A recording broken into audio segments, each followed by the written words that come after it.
Welcome to my channel. In this video, I will share with you how to delete apps on a Mac.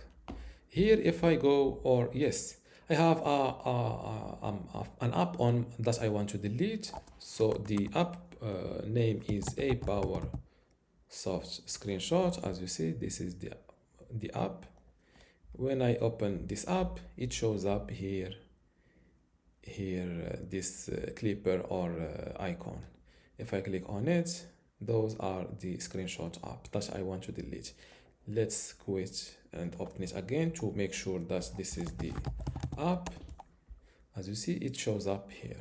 Now, how to delete this Power Soft Screenshot? Go to Applications, and here you will see a list of the all available apps on your MacBook, and you may see it this way, or this way. It's the same thing.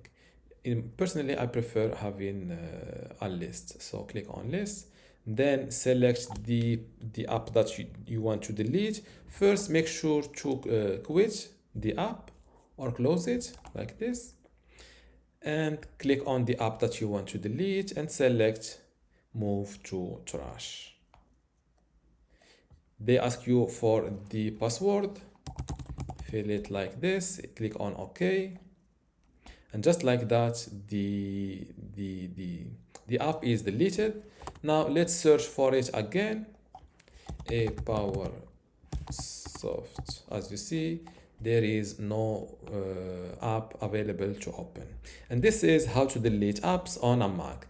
By the way, till now the app, you can still restore this app because it is just move it to the trash and not permanently deleted. If you want to permanently delete it or restore it, just open the trash icon and you will see the deleted app here or the moved app here. You can either delete it immediately and permanently or put it back. If you go with put back, it will return to the applications folder. And this is how to delete apps on a Mac. If you still have a question, leave it in the comments below. And don't forget to give this video a like. Thank you.